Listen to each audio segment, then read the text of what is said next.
Hi there, I'm Mary Susie from Bead Me a Story, and thanks so much for joining me this week. I am going to be doing a beaded Byzantine, and I am beading these Byzantine bracelets with Farfalle beads, which are a very wide bead. They're kind of shaped like a peanut, if you can imagine. Imagine that, or a Farfalle pasta is probably where it gets its name. The first color variation that I did this week, I call Iridescent Mermaid. And this one is basically a silver frost with sky blue, lavender, and sea foam. Those are all shiny.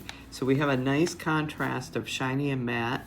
And I feel very strongly that the crystal vitriol beads that the Farfalle bead finishes really get set off with having a matte sitting around them, because there's so many different colors happening in this iridescent, and I'm not sure if you can really see it in the video, but this is a really beautiful bead from Preciosa. And then the second one that I did is to go with our dried flora collection.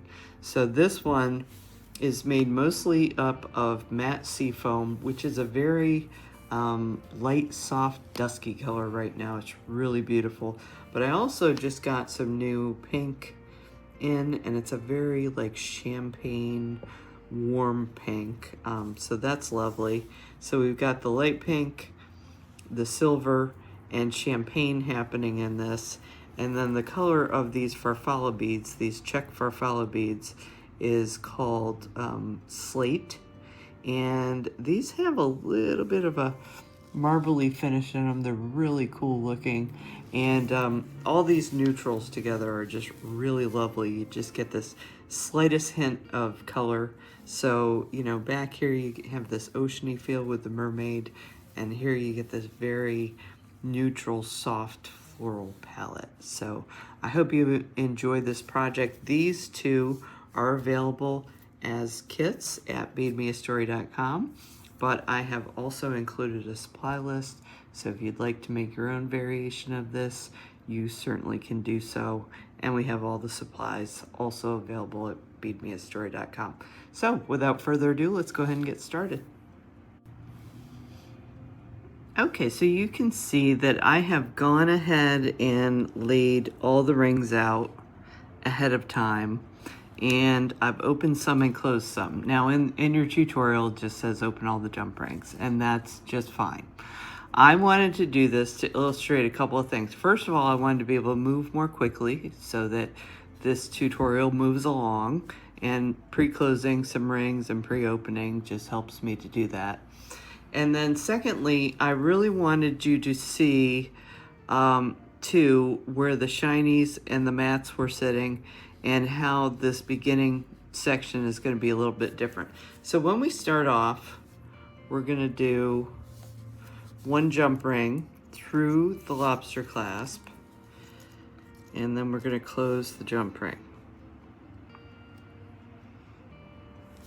Okay. Now I have a second set of jump rings, and these jump rings I'm going to use to add the next row. So you see I've pre-closed these. So 2 rows of the matte jump rings in a row. So we need 2 rows at the beginning, and then we're going to have an extra row at the end. And the reason we need that extra row is that we're not going to have a beaded row at the beginning and the end. It would probably interfere with your clasp and your closure. So we want to have a double jump ring there, and that is a replacement for what you'll see later as the beaded row, and that just makes it more smooth. So we're just working with traditional Byzantine at the beginning and the end. Okay, so you can see I've got the jump ring, and then I've got a pair of jump rings and a pair of jump rings. Now, the first color I'm going to work with, you're going to see I've got pink, and then I've got silver, and then I've got champagne. But ultimately, if you're doing the one of the other kits, then it's going to be matte, and then our shiny sections, matte, shiny, matte, shiny, okay? And that was just to make it look pretty. Now, our first color, the pink, I just want to mention this. So we're in August of 2023. I just got in some new pink, and this pink in the 18 gauge is absolutely luscious. It has a warm tone to it, which makes it look a little bit like the rose gold, and it is really, really gorgeous right now. So I'm really happy with it. I wish it would look like this all the time. Instead of taking on like a brighter rosy tint, I like this, you know, lean almost towards like a champagne. It just has the slightest hint of a warm tone to it, and it's really beautiful right now. So if you like light pinks, this is the time to stock up, because the light pink I have in the 18 gauge right now is absolutely gorgeous. So when I first started making this, I almost scrapped this because I saw this mint green with the pink, and I just almost thought it was that the colors were too bright on each other. But you're gonna see as we add beads and we add more colors to this, this is really going to tone down and become very, very neutral. Okay, so we've got our pink on here. So now we are going to start to create a Byzantine. So in order to create a Byzantine, what we basically do, let me get my little handy tool out. So what we basically do is we fold back the last 2 jump rings that we added. Everything with Byzantine is basically 2 by 2 in general. And then we fold back a pair. Okay, so when I pass the next jump ring, which is going to happen to be a beaded jump ring, when I pass the jump ring here, you can see it's going to be between these 2 seafoam jump rings, and it's going to go actually underneath the pink. So it's going to go right where this tool is sitting. Okay, so I'm just going to hold it in place. Now you'll notice that I went ahead and put a bead onto each of my beaded jump rings ahead of time. And that's because basically every time I would need a bead to start it, I had to set down my work, and I didn't want to do that during the video. So you can see I just passed through those pink, and we're between the seafoam. And those pink ones are folded back. Now I'm going to pick up a second bead, and I'm going to close this jump ring.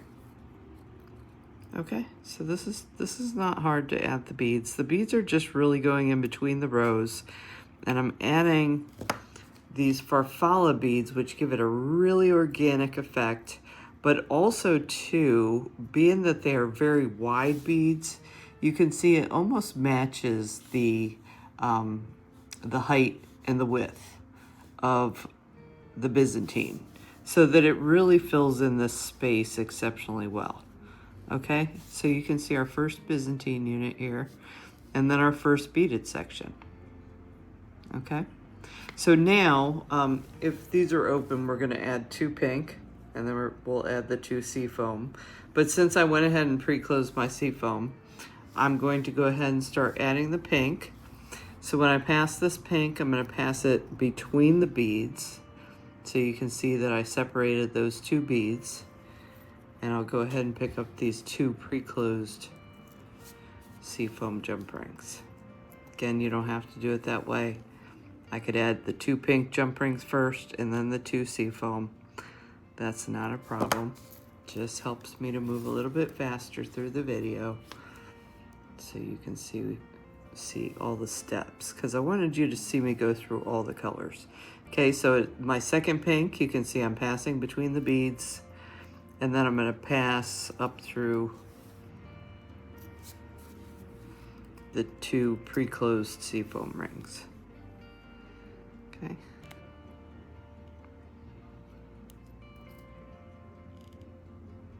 Close my jump ring. Okay, and now I'm back to my folding back section. Okay, so I'm going to let these seafoam jump rings, these matte seafoam jump rings, fold back. And again, I'll just show you with the tool.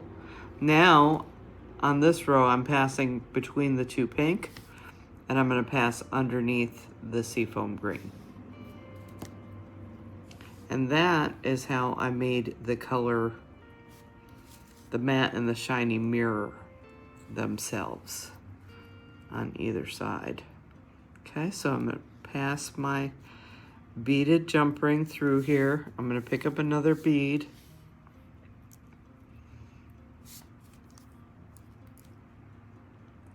And close.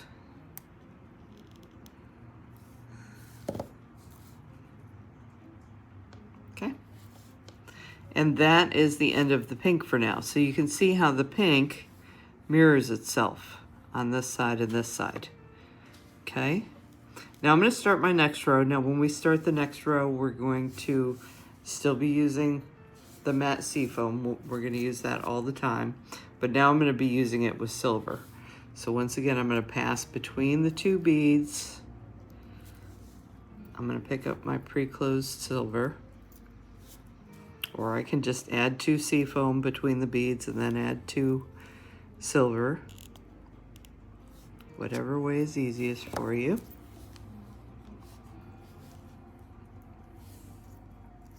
Okay, and once again, I'm passing the seafoam between the beads and then through the silver. So basically just adding 2 rows of jump rings all at one time. Okay, so now I have 2 seafoam, 2 silver. It's time to fold back. So I'm going to take these silver jump rings, let them fold back on themselves. I'll show you yet again. Okay, here's our tool. We'll be passing between the 2 seafoam and then under the 2 silver with our beaded jump ring. Okay.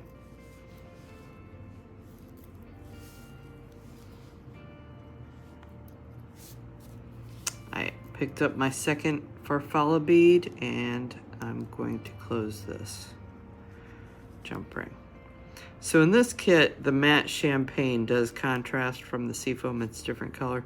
In the other kit that I happened to do this week, I'm using I'm using silver frost and silver frost. So the way to know your 19 gauge is, of course, 19 gauge is skinnier than all the rest of the jump rings here, and this is a 3/16, whereas these are only 5/32. So these are smaller jump rings, and these ones in between with the beads are larger, as in the circle is larger. So just another pointer about your kit. Okay, so next I'm going to do the silver first. So you notice I did seafoam first and then silver on this side, and then when I do my second use of the silver, I start with the shiny and I add the matte as my pre-closed rings. So it goes matte, shiny, shiny, matte, matte, shiny, shiny, matte, and that is how we get this pattern to mirror itself.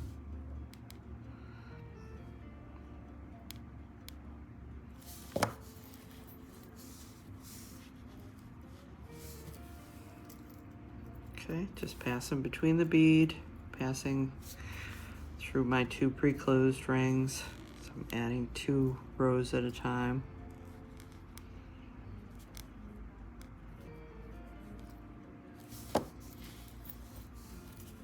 Okay, then I got my beaded jump ring. So I'm not going to show you how to do this again. I'm just going to fold these back and pass this jump ring underneath the matte seafoam. Okay, I'll pick up my second bead. So we don't need 2 jump rings between the Byzantine units here because the beads add a little bit of bulk to this and help keep everything in place. Okay, so you can see now our pink reflect each other, they mirror each other, and then the silver, you can see that that also mirrors itself. So you can see here we're going to do our matte and our shiny, then a beaded ring, and then shiny and matte. Okay, and then when we get to that point, we're just gonna basically continue on with the colors. We're gonna go back to pink again, pink, silver, and champagne. Or, you know, if you have the other kit, it's built the same way with 3 different shiny colors. So you're just starting back at the beginning of your 3 shiny colors and continuing to make your beaded Byzantine a little bit longer. Okay, so none of this is hard. Byzantine is a fairly easy weave to do. We're just adding one simple little element to it and trying to keep our colors and finishes very interesting at the same time. Excuse me. So when you add beads to something, you're adding you get a new texture or shine or finish that you get to add in. So the more you can vary your jump rings, especially when you're using colored jump rings, you know, you can get a lot of really neat effects with matte and shiny finishes and pearlized finishes.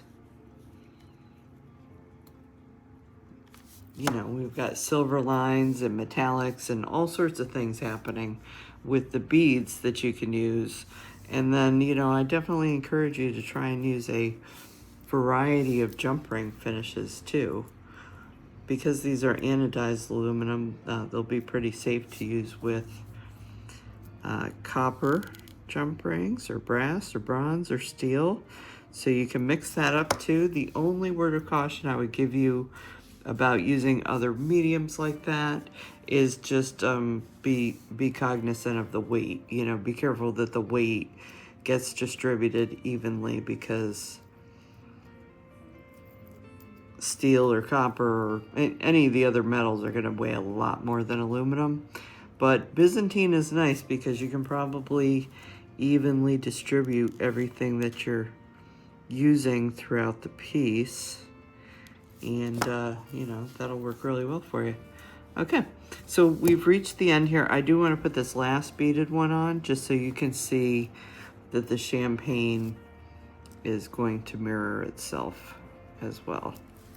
Okay, so I've just been kind of working along, talking here, but we have reached the end of our first series of colors.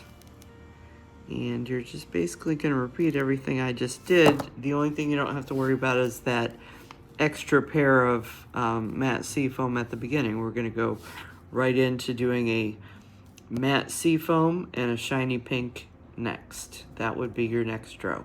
And then we're just going to continue making this just the same way I have until you reach the length that you want. Okay, so you can see I've gotten to the length that I need this bracelet chain to be. And when I finish this off, I've done this just the same way as I've been going along, all along with my Byzantine. But this time when I fold it over, I do not want beads on the end. Okay, so instead of that, we're just going to go back to our color A that we've been using. And I'm going to fold the rings back just like I've been doing. And I'm going to pass one of these A jump rings through instead. And of course, this was a slightly smaller size.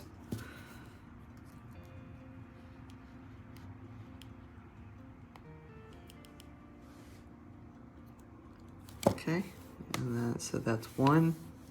And then we're going to add a second one. So we're really going to fill this up. This doesn't have beads or another side to it to hold it into place. So we'll put 2 jump rings through here. So this would be just exactly what a traditional Byzantine would be.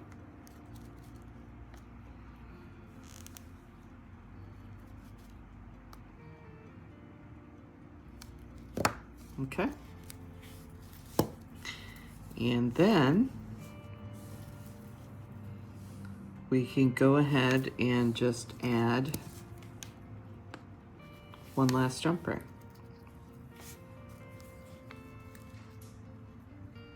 So I've got a couple extras sitting here, but this is all we need. Just these 2 on the end, and this one additional. And we're just gonna leave this just as one so that we can take our lobster clasp and we can just hook it through here.